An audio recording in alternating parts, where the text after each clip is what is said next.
नुआपड़ा जिला खड़ियाल ब्लॉक अंतर्गत तिखाली डाक बंगलाठारे Nuapada district union of journalist association रो साधारण परिषद बैठक सांगकु नूतन कर्मकर्ता सर्वसम्मतिक्रमे मनोनीत होई जाइछि।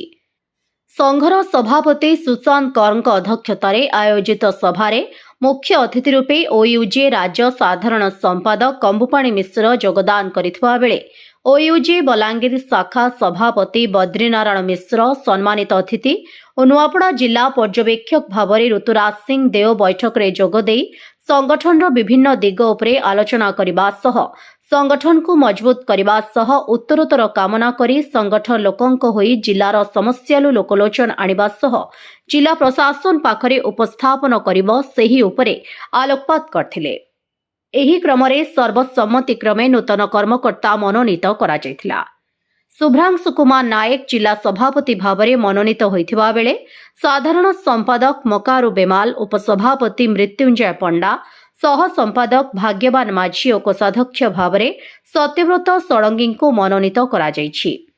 सेहीपरि ब्लॉक सभापति भावरे प्रति ब्लॉक रु मनोनीत करा जायछि।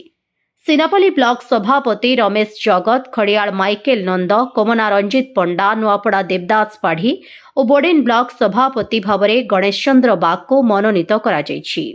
राज्यर गुरुत्वपूर्ण दायित्व सुशांत करंकु दिया जाइथिबा बेले जुगल किशोर महानंदंकु जातीय कार्यकारिणी सदस्य भावरे दायित्व दिया जायछि। नूतन भावरे दायित्व नेथिबा एनडीयूजे जिला सभापति श्री नायक आगामी दिन में संघ माध्यम रे जिलार विकास सह गरीब असहाय मानक शाणित स्वर को जिला प्रशासन पाखरे पहुंचाई सेमानक समस्या दूर करी हेबो से नै संघ संकल्पबद्ध बोली मत प्रकाश करथिले।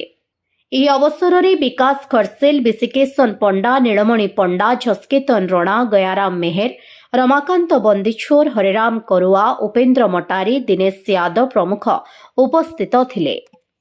আজি ওড়িশা সাংবাদিক ইউনিয়ন নুয়াপড়া শাখা নুয়াপড়া সাংবাদিক ইউনিয়ন দ্বিবার্ষিক নির্বাচন অনুষ্ঠিত হয়েছিল। ওড়িশা সাংবাদিক ইউনিয়ন परंपरा रही गणतंत्र पद्धति रे प्रति 2 वर्ष जिला मानक निर्वाचन हुए और राज्य में निर्वाचन होता है। आज से परिप्रेक्षी में नुआपड़ा जिलार द्विवार्षिक निर्वाचन अनुष्ठित होता। ए नूतन कर्मकर्ता माने सर्वसाधारण समस्त सहमति रे निर्वाचित होइछन। सभापति साधारण संपादक पूर्ण कमिटी गठन होइछि। नुआ कमिटी दायित्व नहीं नुआपड़ा जिले में आउ थे संगठन को मजबूत करी सुदृढ़ करी आगामी 2 वर्ष पई कार्य करिवे। ओडिशा सांबादिक यूनियन सारा राज्य रे वर्तमान द्विवार्षिक निर्वाचन चली। सबु जिले में नूतन कर्मकर्ता चयन कार्य प्रक्रिया आरंभ होइछि। आसंता 10 तारीख सुधा ओडिशार समस्त जिले में ओडिशा सांबादिक यूनियन द्विवार्षिक निर्वाचन शेष हेबो। एबे वर्तमान ओडिशा रे सबु जिले में ओइजे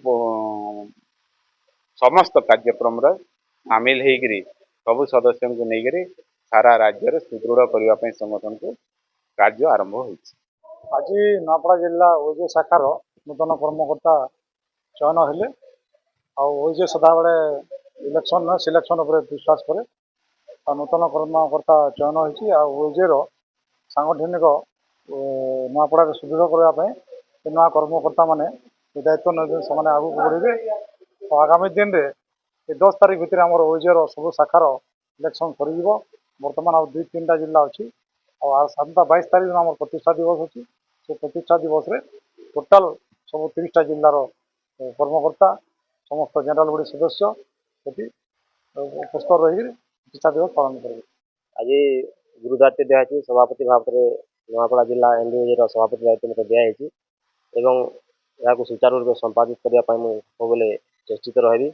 जहाँ भी जो समय जहाँ निर्देश देव कार्यकारी करने समर्थ होगी भावुँ।